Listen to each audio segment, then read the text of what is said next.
Well, that was Donald Trump and Justin Trudeau speaking with reporters ahead of their meeting at the NATO summit in London today. Stéfanie von Hlatky is an associate professor of political studies at Queen's University in Kingston, Ontario, and the former director of the Queen's Centre for International and Defence Policy. She joins me from London and the NATO summit. Professor, good to see you. Thanks for taking time to speak with me. Thanks for having me. The Trump-Trudeau meeting today, the two leaders trading questions about Canada's defence spending. Most of the talking we saw done by Donald Trump, and the U.S. president suggesting Canada's only slightly delinquent in its defence spending now. What do you think of those comments? Well, we were expecting Trump to bring up burden sharing. It's something that he's done pretty consistently at every major NATO meeting. Now, he seemed to be in a good mood compared with some of the past appearances, but he still asked Trudeau directly where he was at on the 2%. Right. And Justin Trudeau makes the case that Canada's, well, let's stay there for just a moment. We saw the Prime Minister start talking about an increase in his government spending, and then sort of, we couldn't see it all on camera, but he was talking to the Chief of the Defence Staff, General Vance, to get a 1.3 figure, which he then rounded up to 1.4. What did you make of that? Did that seem a little uncomfortable? It did seem a little uncomfortable because the line that's been adopted by the Trudeau government has really been to deflect the whole question about the 2% and focus on contributions, because NATO is such an active player in Iraq, and because Canada is such an active player in Iraq, and because Canada is an active player in the Baltics with the mission in Latvia, it emphasizes those contributions rather than the 2%, which Canada currently falls pretty far short of. Right. The Prime Minister makes the case that, as you've touched on, Canada's sort of is on the front lines of several NATO missions, that Canada's increasing military spending, which is, as he pointed out, over 1.3% of GDP. Is military spending on an upward trajectory in this country? There seem to be people arguing over that. Are we actually spending more on defense in this country? Well, the 70% increase over a decade is always pointed to as the figure. But what you hear at NATO is the overall trajectory of the alliance. It's the fact that since 2016, but really since 2014 and Russia's annexation of Crimea, what you've seen is a steady increase in the collective defense budget of all NATO allies. And so, individually you might pick it apart, but what the Secretary General stressed today, and he's done so before, is that NATO has turned things around when it comes to defense capabilities and defense spending. Right, and I think Donald Trump's claiming again in the last 24 hours credit for that boost in military spending by the NATO partners. I think it's about just $130 billion. Does Donald Trump deserve credit for that increase in spending? Can he claim that? There are two factors. For me, there's the Russian factor, so the fact that Russia has posed a more immediate threat on the eastern flank since 2014.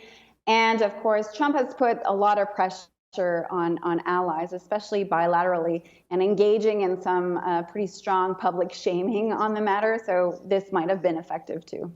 Donald Trump's been a fierce critic of NATO at times. Now he seems to be defending it. He's been criticizing today the French President Emmanuel Macron for his comments about NATO being brain dead.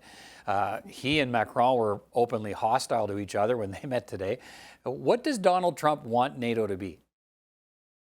Well, it's hard because the rhetoric on NATO keeps on changing. So the fact that President Trump talked about Macron's comments as very, very nasty and disrespectful is pretty rich, if you ask me, because Trump has been very critical about the alliance and individual allies too. So it's kind of difficult to follow. Sometimes he puts a positive spin on NATO, and other times he's very critical and threatens to walk away. So I think it depends on his mood. So what's the challenge for we've seen some of it today, obviously, in dealing with Donald Trump, but what are the other challenges for the Canadian Prime Minister, Justin Trudeau, at this summit? What does he want? What's the objective for Canada here? I think one of the main objectives is to lend Canada's voice to paper over some of the disagreements that we are witnessing within the alliance. So I think disagreements are normal within an alliance, but these public displays of disagreement are a bit more rare. So the fact that Trudeau is here, I think he's taking the opportunity to really talk about NATO unity, NATO cohesion, while we see that solidarity is really fraying. So that's going to be the big challenge for NATO as they head into the crux of the meeting tomorrow, is addressing this political disunity, and how that will be achieved remains an open question. Is it going to be some kind of committee of experts or wise persons, as has been proposed, or will it be a different solution? But the lack of political cohesion right now is certainly an issue for the alliance.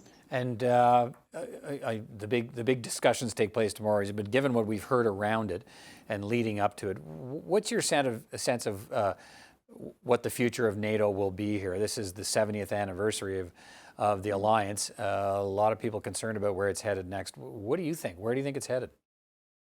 Yeah, I think this is supposed to be a celebration, and it doesn't feel like a celebration necessarily because of all of the problems that have been raised.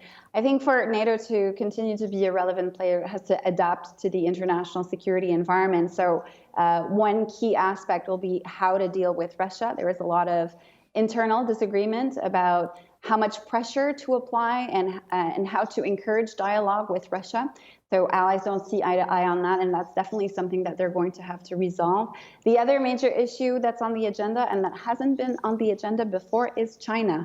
So this is not sending NATO to the South China Sea. This is really meant to talk about the rise of China in a broader context. And if allies are going to adapt to that, they should adapt and coordinate. So the fact that China is on the agenda is significant, but as always, these meetings always tend to be hijacked by controversial statements, whether those are made by Trump, Macron, or Erdogan. Yeah, that seems to be where the way it has certainly started ahead of the key discussions tomorrow. Stéfanie von Hlatky, thanks so much for your perspective today. I do appreciate it. Thank you.